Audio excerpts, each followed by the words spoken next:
Hello student, welcome to DSC HI channel. Hope आप सभी स्वस्थ होंगे, खुश होंगे। तो आज हम इस वीडियो में बात करेंगे यूनिट सेकंड की, जो कि हम करिकुलम पेपर को पढ़ रहे हैं। तो करिकुलम का जो सेकंड यूनिट है उसका सब यूनिट जो है वो 2.2 है, जिसको आज हम इस वीडियो में देखेंगे। नाम क्या है इसका? Study of existing करिकुला at a pre level. Pre level पे जो करिकुलम एग्जिस्ट करता है उसको जो है वो स्टडी करना है। इस टॉपिक में कहा गया है, जो कि मारिया मोंटेसरी एंड किंडरगार्टन का जो है वो पद्धति जो है वो यूज़ की जाती है प्री लेवल एजुकेशन में या प्री लेवल करिकुला में। पहले इंट्रोडक्शन क्या है कि जो हमारी शिक्षा प्रणाली है उसका प्राथमिक उद्देश्य यही है कि बच्चों का हॉलिस्टिक विकास करना है। जी, आपको पता है कि एनईपी 2020 भी बच्चों के हॉलिस्टिक विकास की बात करती है, और उसमें भी ज़्यादा जो है वो जैसे 5 साल, जैसे हमारा करिकुलम जो है वो क्या है, स्ट्रक्चर एजुकेशन का 5+3+4 है। तो इसमें जो 5 साल है पहले के, वो उस पर बहुत ज़्यादा एम्फोसिस दिया गया है। इसमें ही बाल वाटिका हो, प्री स्कूल हो, जो पहले वो क्या है कि बच्चे का प्राथमिक वर्षों में शारीरिक, मानसिक, सामाजिक, भावनात्मक विकास जो है वो बहुत ज़रूरी है, ताकि उनको जो है वो आगे आने वाली चीज़ों को वो अच्छे तरीके से डील कर सकें। इसीलिए जो है वो एम्फोसिस जो है वो इस पर किया गया है। इस जो मारिया मोंटेसरी पद्धति है उसमें जो है वो बच्चे की स्वायत्तता मीन्स बच्चा खुद करके सीखता है और व्यक्तिगत चीज़ों व्यक्तिगत जो है वो विकास करता है। ये वातावरण केंद्रित होता है। और जो किंडरगार्टन पद्धति है उसमें क्या है कि कौशल पर और सामाजिक संपर्क और रचनात्मक मीन्स बच्चा सोशली जो है वो अपने एक दूसरे फ्रेंड्स के साथ जो है वो कोलैबोरेशन करके सीखता है, एक दूसरे के साथ इंटरेक्ट करके सीखता है। तो वो किंडरगार्टन मेथड जो है वो कहलाता है। आगे हम इसको डिटेल में पढ़ेंगे, पहले हम इंट्रो देख रहे हैं क्या है। तो आगे क्या है हमारे पास इसी के साथ कि आपने देखा होगा मारिया मोंटेसरी हो, किंडरगार्टन हो, प्रोजेक्ट विधि जैसी जो है वो शैक्षणिक विधियों का प्रयोग किया जाता है करिकुलम को रेडी करने के लिए। जब हम करिकुलम जो करिकुलम एजुकेटर हो गए, जो स्पेशल है, जो एक्सपीरियंस्ड है पर्सन, जो प्रोफेशनल है, वो करिकुलम को सेट करते हैं। तो वो इन पद्धतियों को क्या करते हैं, पहले जानते हैं क्या क्या चीज़ें हैं, किस तरीके से करवा सकते हैं, फिर करिकुलम को सेट करते हैं। तो वो करिकुलम जब सेट सेट करते हैं तो उनमें सामान्य बच्चों की आवश्यकताओं को ध्यान में रखकर जो है वो विकसित किया जाता है। ठीक है, तो इसमें क्या है कि हमें बच्चों की जो शैक्षणिक कौशल है वो 3 वर्ष तक की उम्र में विकसित जो है वो होता है। आपको पता है 3 वर्ष जो है वो क्रिटिकल टाइम पीरियड होता है बच्चे का, जब बच्चा जो है वो इस फेज में होता है, बहुत जल्दी लैंग्वेज को सीखता है, चीज़ों को बहुत जल्दी एक्वायर करता है, उसकी लर्निंग पावर जो है वो बहुत ज़्यादा फास्ट होती है एज कंपेरेटिव टू अडल्ट या childhood time period. Childhood also is considered for the means learning speed also fast, but comparatively to critical time period is a very high. That is a point. Critical time period जो है वो उस समय बच्चे का बहुत ज़्यादा जो है वो एक क्रूशियल टाइम पीरियड माना जाता है, जिस समय बच्चे की जो है हम अलग अलग चीज़ें जो है वो उस चीज़ को इंटीग्रेट करके अगर हम बच्चे को दें तो वो बहुत अच्छे से जो है वो सीख सकता है। जिससे कि पाठ्यक्रम इसीलिए जो है वो पाठ्यक्रम क्या है, अ, इस एज को ध्यान में रखते हुए जो है वो बनाया जाता है। उसका उद्देश्य यही है कि बच्चों की भाषा विकास को बढ़ावा देना और भाषा संप्रेषण के अलावा कौशल को विकसित करना। स्किल डेवलपमेंट जो है वो उस पर भी फोकस किया गया है।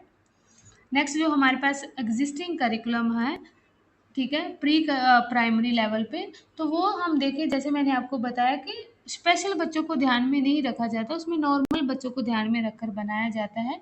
अगर हम श्रवण बाधित बच्चों की बात करें तो उनका पाठ्यक्रम उनके लिए हम ये जो बना हुआ है उनके लिए हम उपयुक्त नहीं मान सकते इसको, क्योंकि ये भाषा विकास, जो डेफ बच्चे होते हैं उनकी भाषा विकास में जो है वो बहुत डिले होता है। तो उनकी अक्षमता के कारण उनकी भाषा कौशल जो है वो प्रभावित हो जाता है, जिससे वो साक्षर और भाषा कौशल में उनको जो है वो बाधाएं जो है वो देखने को मिलती है।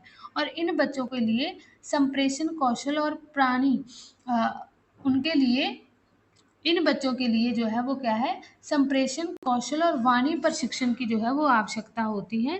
तो इनकी भाषा विकास के लिए सबसे पहले जो है वो बच्चों को स्पीच ट्रेनिंग जो है वो दी जाती है, ताकि उनकी भाषा को पहले विकसित किया जा सके, देन जो है उनके विकास को जो है वो बेहतर बनाया जा सकता है। और ये दिव्यांगजन जो अधिनियम है, जो कि हमारा आरपीडब्ल्यूडी एक्ट है, उसमें भी ये कहा गया है कि पाठ्यक्रम को अनुकूलित करने की आवश्यकता है। अगर हमने बच्चों को, स्पेशल बच्चों को, या डेफ बच्चों को करवाना है, तो हमें उसको अडेप्ट करना पड़ेगा। तब हम जो है उन बच्चों को अच्छे लक्ष्य हैं, जो हमारे शैक्षिक लक्ष्य हैं, उनको हम प्राप्त कर सकते हैं। नेक्स्ट पहली पद्धति है हमारे पास मारिया मोंटेसरी। तो ये मारिया मोंटेसरी की फोटो है, ठीक है। तो ये डॉक्टर मारिया मोंटेसरी है, जिनका जन्म जो है वो 1817 में इटली में हुआ था। ये जो है, इन्होंने सबसे पहले जो चिकित्सक थी, और इन्होंने जब देखा कि बच्चों को जो है वो, इन्होंने बोला कि बच्चों को इलाज की ज़रूरत नहीं है, बच्चों को एजुकेशन की ज़रूरत है। तो इन्होंने सबसे पहले जो है वो आईडी वाले बच्चों को जो है वो शिक्षा देने की शुरुआत की थी। सो इन्होंने, ये जो है, इन्होंने ज्ञान इंद्रियों पर जो है वो फोकस किया। मेन जो है वो, देखो आप देख रहे हो कि बच्चे की सेंसेस पर जो है वो ज़्यादा फोकस किया, कि बच्चे खुद करके जो है वो सीख वाली पद्धति जो है वो विदेशों में भी ये पद्धति का जो है बहुत ज़्यादा प्रसार हुआ। इसी के साथ जो है ये भारत में आई थी, जिसके बाद में जो है वो मद्रास में मोंटेसरी संघ, जो संघ है, उसकी भी एक शाखा जो है वो स्थापित है। तो आजकल पूरे विश्व में जो है मारिया मोंटेसरी आपको स्कूल देखने को मिलेंगे। लिखा होगा कि kindergarten school, Maria Montessori school, इस तरीके से जो है वो होर्डिंग लगे होते हैं। जैसे प्री स्कूल जब एडमिशन स्टार्ट होते हैं, तो वो ये पद्धति का जो है वो नाम का जो है वो यूज़ करते हैं। तो इनका जो है वो इसलिए ये इम्पोर्टेंट बन जाते हैं हमारे लिए। तो मारिया मोंटेसरी का मानना था कि वह स्व शिक्षा एक बच्चे के लिए अपने तरीके से और अपनी गति से, दूसरों के हस्तक्षेप के बिना सीखने की सबसे बड़ी तकनीक है। जैसे कि देखो, बच्चा कर रहा है, वहाँ वो सिर्फ ऑब्जर्व कर रहे हैं, ना कि बच्चे की हेल्प कर रहे हैं। बट आपने देखा होगा, बहुत बार ऑब्जर्व किया होगा, कि बच्चा अगर कर रहा है, जहाँ भी आपको देखते हैं टीचर के बच्चा नहीं कर पा रहा है, वहाँ टीचर जल्दी से जो है वो उसकी हेल्प करने पहुँच जाते हैं, या हेल्प करने लग जाते हैं, जबकि बच्चे ने हेल्प नहीं माँगी होती। तो मारिया मोंटेसरी ने इस पर फ़ोकस किया कि जब तक बच्चे को नीड नहीं है हेल्प की, तब तक उसको हस्तक्षेप नहीं किया जाना चाहिए। उसको खुद करने के लिए और खुद सीखने पर जो है वो इन्होंने ज़्यादा फ़ोकस किया, ठीक है? ये ध्यान में रखना है। और आगे क्या है कि मारिया मोंटेसरी का कहना है कि ये उन्होंने, मैं मारिया मोंटेसरी मेथड का यूज़ करते हैं ना, मेथड। तो उन्होंने बोला कि मैंने किसी शिक्षा पद्धति का आविष्कार नहीं किया, मैंने बस कुछ छोटे बच्चों को जीने का मौका दिया है, कि वो खुद से जो है वो चीज़ें एक्सप्लोर करें। मैंने उस पर कोई रिस्ट्रिक्शन नहीं लगाई। मारिया मोंटेसरी मेथड में कहीं आपको रिस्ट्रिक्शन देखने को नहीं मिलेगी। वो फ्रीडम की जो है वो बात करती है, कि बच्चे फ्रीडम तरीके से खुद से जो है वो चीज़ें सीख सकते हैं अच्छे तरीके से। फिर कुछ और है, जैसे ये देखो कि इस तरीके से बच्चे जो है वो खुद करके सीख रहे हैं अपने अपने तरीके से, उस पर जो है वो फोकस किया है। सो मारिया मोंटेसरी मेथड में क्या है कि इसमें जो छोटे बच्चों के लिए ये एक शिक्षा एक पद्धति है, जो कि विशेष रूप से व्यवहारिक खेल मीन्स प्ले पर आधारित है। वो बच्चे क्या है, अपनी फेल और अपनी पहल अपने तरीके से मीन्स और स्वाभाविक क्षमताओं के विकास पर जो है वो जोर देती है, कि बच्चे स्वाभाविक अपने तरीके से खुद ही जो है वो चीज़ें सीख जाएंगे। उनको सिर्फ आपने इन्वायरमेंट जो है वो प्रदान करना है। सो इस पद्धति में बच्चों को अपनी गति से विकास होने की अनुमति दी है। वही मैंने जो अभी बोला।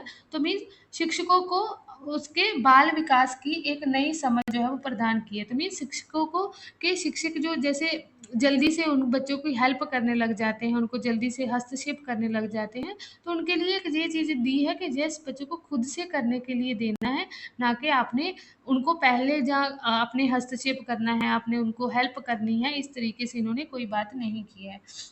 तो ये इस मॉडल का पालन जो है वो करने वाले शिक्षकों को 3 विकासात्मक जो है वो सार्थक आयु समूह के छात्रों की ज़रूरतों को पूरा करने के लिए विशेष वातावरण जो है वो स्थापित किए।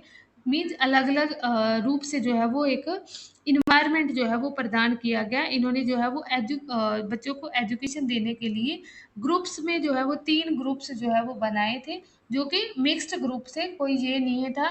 ग्रुप जो है वो किस ग्रुप थे, जैसे बर्थ टू 3 ईयर 3 साल तक का, 3 से 6 साल, 6 से 12 साल। तो ये इस तरीके से ग्रुप थे। बट ये ग्रुप ये नहीं है कि सिर्फ जो 0 से 3 साल है वो एक ही ग्रुप में रहेंगे, ऐसा नहीं था। जैसे 0 से 3 साल है तो उसमें भी बच्चा 6 साल वाला जो बच्चा है वो भी 3 साल वाले ग्रुप में ऐड हो सकता है। 12 साल वाला बच्चा है वो भी 6 साल वाले बच्चे के ग्रुप में ऐड हो सकता है। 3 साल वाला भी 6 साल वाले में ऐड हो सकता है। मीन्स जे सभी ग्रुप क्या है, मिक्स्ड है एक दूसरे से, कोई ये स्पेसिफिक नहीं है कि सिर्फ जो 0 से 3 वाला है या बर्थ से 3 ईयर है वो एक ही ग्रुप में रहेंगे, ऐसा नहीं था। तो इसमें क्या है कि student learn through the activity that involve the repetition, repetition के साथ, एक्सप्लोरेशन के साथ, एब्स्ट्रैक्शन एंड कम्युनिकेशन के साथ जो है वो सीखेंगे।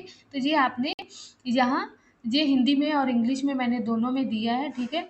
सो इसमें क्या है कि पहले जो 2 ग्रुप इन्होंने बात की है कि पहले जो 2 ग्रुप हैं वो क्या है, अपनी सेंसेस को एक्सप्लोर करेंगे, अपनी जो सेंसेस तरीके से किस तरीके से वो सीख रहे हैं उसको अपने तरीके से एक्सप्लोर करेंगे, मैनिपुलेट करेंगे कि जैसे ये ऐसे इस तरीके से होता है, वो खुद से उनको जो है वो सीखने के लिए इसमें बढ़ावा दिया गया है। और जो हमारा तीसरा ग्रुप है उसमें क्या है, ऑब्स्ट्रैक्ट जो है वो कॉन्सेप्ट पर उन्होंने डेवलप किया कि बच्चे जो जैसे हमने जीन प्याजे की थ्योरी पढ़ी है उसमें भी क्या है कि बच्चे पहले सेंसरी मोटर स्टेज पर किस तरीके से सीखते हैं, फिर प्री ऑपरेशनल स्टेज में कैसे हैं, फिर कॉन्क्रीट स्टेज में कैसे हैं, फिर जो है वो फॉर्मल स्टेज में आते आते बच्चे क्या है, ऑब्स्ट्रैक्ट जो है वो थिंकिंग डेवलप कर लेते हैं। उसी तरीके से जो मारिया मोंटेसरी का कहना है कि बच्चे जो है वो जब बड़े होते जाएंगे वो अपने आप जो है वो चीज़ें तर्क करने लगेंगे, किसी पर जो है वो लॉजिकली सोचने लगेंगे और कुछ सिरजने लगेंगे, उस पर जो है वो इन्होंने फोकस किया है। नेक्स्ट इसकी कैरेक्टरिस्टिक्स जो है वो कुछ देख लेते हैं। कैरेक्टरिस्टिक्स क्या है कि ये एक प्ले वे पद्धति है, बट जो फोकस क्या है आपने ध्यान में रखना है कि सेंसरी ट्रेनिंग पर जो है वो ज़्यादा फोकस है। जब भी आपको पूछा जाए कि मारिया मोंटेसरी जो है वो किस पर फोकस करती है, आपको प्ले भी दिया रहेगा, सेंसरी भी दिया रहेगा, बट आपने फोकस किस पर करना है, ज़्यादा सेंसस को जो है वो टिक करना है, क्योंकि इनकी जो है वो पद्धति जो मेन पर्पस था कि बच्चे सेंसस के थ्रू जो है वो ज़्यादा सीखते हैं, ठीक है। भले ही प्ले में सीख रहे हैं बट जो यूज़ किसका कर रहे हैं, सेंसस का यूज़ कर रहे हैं, ठीक है। और ये इन्होंने हैंड ऑन एक्टिविटी के मदद से कि बच्चे जो है वो खुद से करके सीखते हैं। फिर मल्टी एज ग्रुप, मैंने बताया कि मल्टी एज ग्रुप है, खुद जो है बच्चे एक दूसरे के साथ जो है वो सीखते हैं। तो मीन बच्चा इंडिविजुअल सीख रहा है बट क्या है, इंजॉयफुल तरीके से कि खुद जो है वो करके सीख रहा है। और दूसरा इन्होंने बात की थी, एक हम लर्निंग जो लैंग्वेज सीखते हैं जनरली, वो हमारा पैटर्न होता है लिसनिंग, स्पीकिंग, रीडिंग और राइटिंग। ये पद्धति इस पैटर्न से हम जो है लैंग्वेज को किसी को भी सीखते हैं।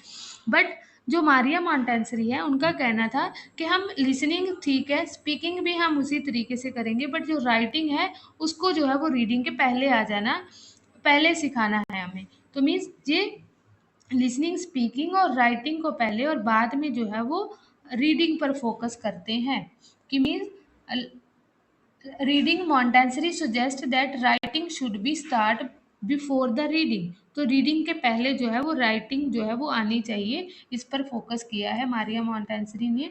कि जैसे ये हमारे पास है कि हम जैसे अभी भी आप भी ने भी स्कूल में ऑब्जर्व किया होगा, बच्चों को रीडिंग से पहले जो है वो राइटिंग सिखाई जाती है।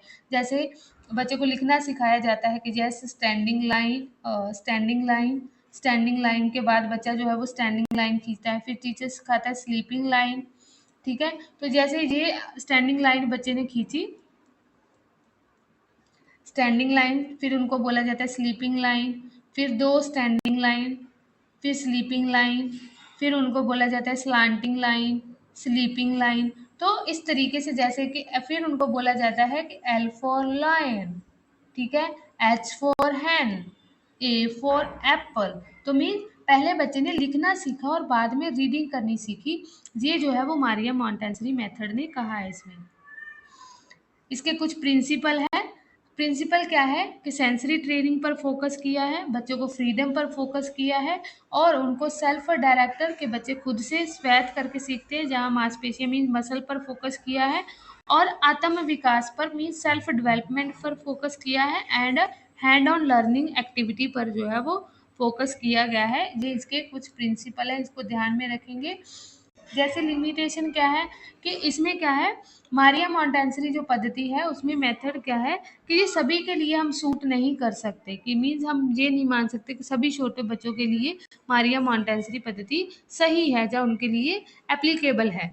क्यों? क्योंकि जो बच्चे आपने देखे होंगे जो शाय फील करते हैं, ठीक है, जो कि स्ट्रगल कर रहे हैं किसी न किसी चीज़ के लिए या स्पेशल किसी चीज़ के साथ स्ट्रगल कर रहे हैं, तो उनके लिए ये पद्धति इतनी ज़्यादा बेनिफिशियल नहीं हो सकती। तो ये चीज़ें हैं, क्योंकि इसमें बच्चे को खुद से ही चीज़ों को क्या करना है, कंस्ट्रक्ट करना है, खुद ही अपनी सेंसेस को किस तरीके से बनाना, किस तरीके से सीखना है उसको, वो बच्चे खुद डायरेक्ट करते हैं जहाँ। तो ये पद्धति जो है वो सभी के लिए जो है वो इतनी ज़्यादा बेनिफिशियल नहीं है। सो इसमें और क्या है कि ये पद्धति जो है वो अगर हम देखें कि तो इसमें ज़्यादातर फ्रीडम दी गई है, और जब बच्चे इस पद्धति से सीख के प्री लेवल एजुकेशन पूरी करके अपनी, जब बच्चे जो है वो आगे की एजुकेशन लेने जाएंगे, ट्रेडिशनल स्कूल्स में जाएंगे, जहाँ वहाँ उनको जो है वो मुश्किल आ सकती है, क्योंकि यहाँ कोई रिस्ट्रिक्शन नहीं लगाई हुई है मारिया मोंटेसरी मेथड में। आगे चलकर जो है वो हमें रिस्ट्रिक्शन देखने को मिलेगी, क्योंकि हमें किस तरीके से क्लास में बैठना है, हमें 1 घंटा पर 45 मिनट 35 मिनट क्लास में स्थिर रहना है, टीचर को सुनना है।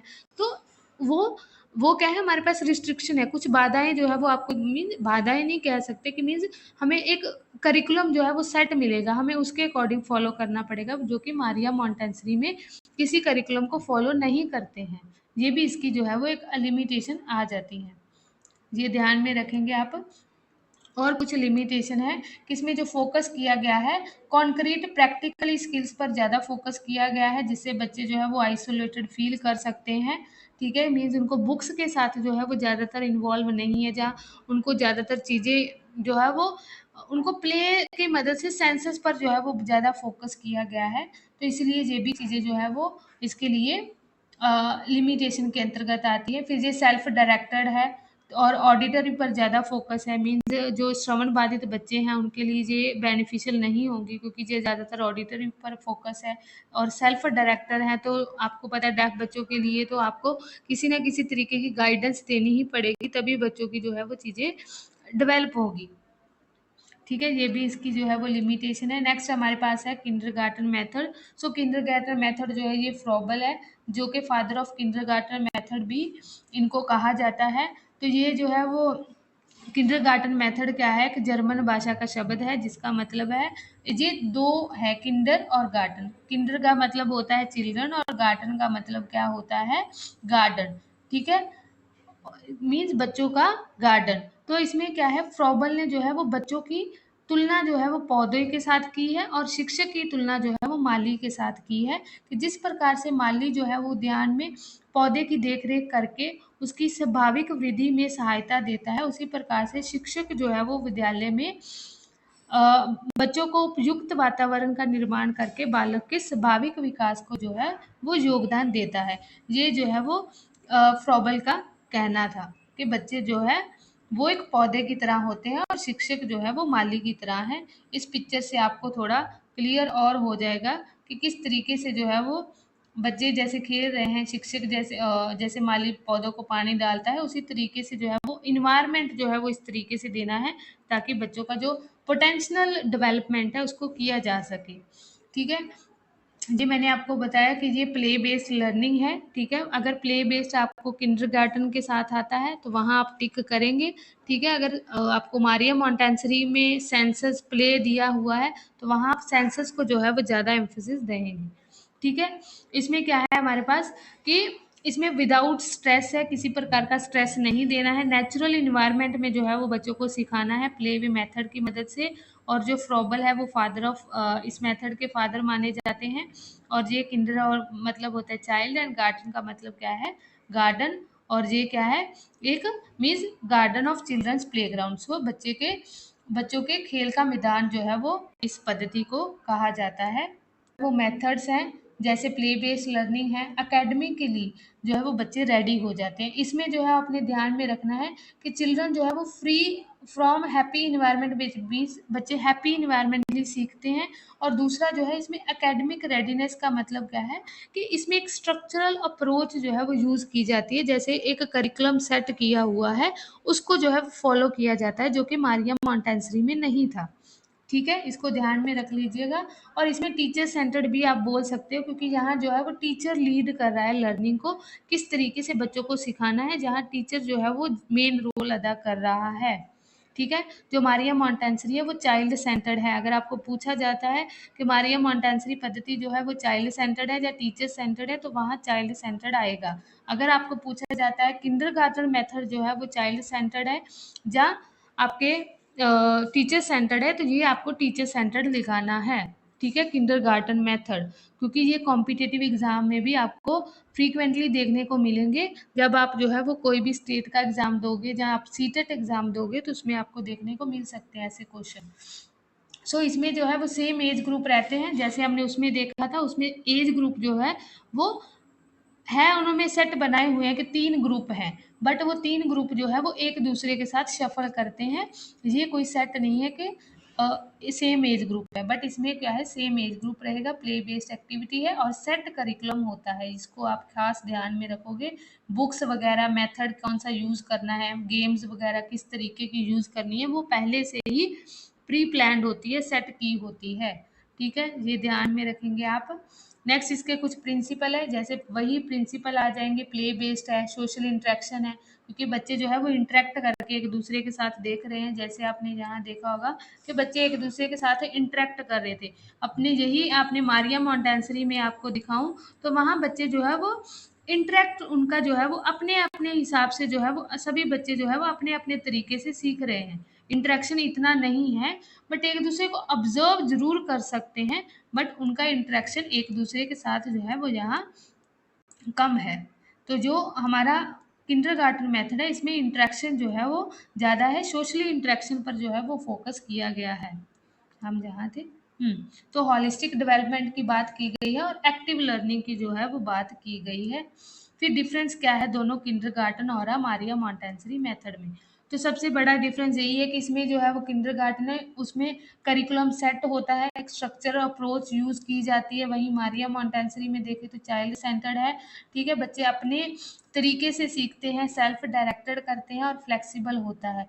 ठीक है, ये स्ट्रक्चर है, इसको टीचर सेंटर्ड भी आप बोल सकते हो कि किंडरगार्टन जो है वो टीचर सेंटर्ड होता है। और इसमें मिक्स्ड एज ग्रुप है, इसमें जो है वो सेम एज ग्रुप रहती है किंडरगार्टन में, ये भी आप इसमें लिख सकते हो। तो ये जो है वो डिफरेंस है।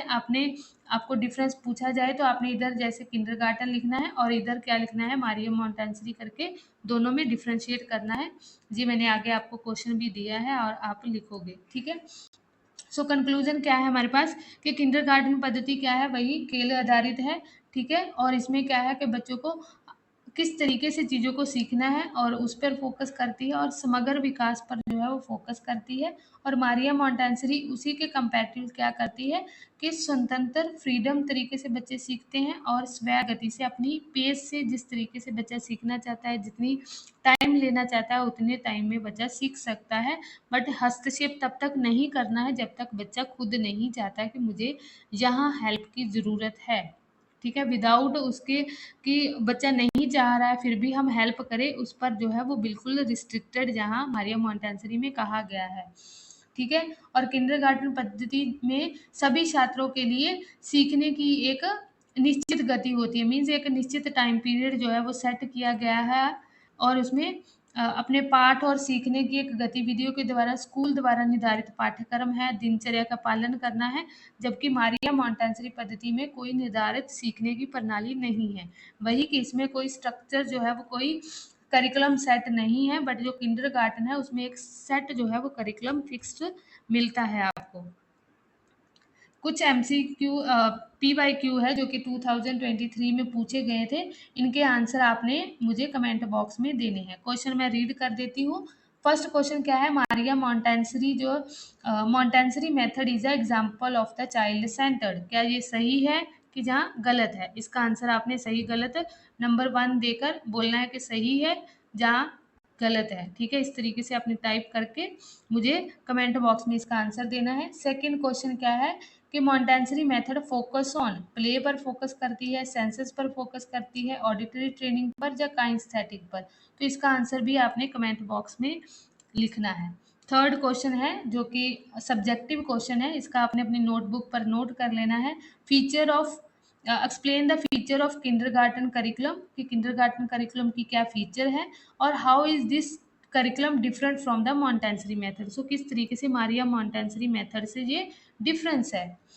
थर्ड क्वेश्चन क्या है, फोर्थ क्वेश्चन क्या है हमारे पास, write about limitation of a Maria Montessori method. So limitation लिखनी है आपने मारिया मॉन्टेसरी मेथड की। तो ये आपका जो है वो MPYQ थे जो कि 2023 में आए थे। तो आपने इसको अच्छे से करना है और इनके आंसर जो है मुझे कमेंट बॉक्स में देने हैं। सो ये था आज का topic. Thank you so much. Hope आपको समझ में आया होगा। अगर आपका फिर भी कोई डाउट रह जाता है आप नीचे कमेंट ज़रूर कीजिएगा, मैं उसको सॉल्व करने की जो है वो कोशिश करूँगी। Thank you so much.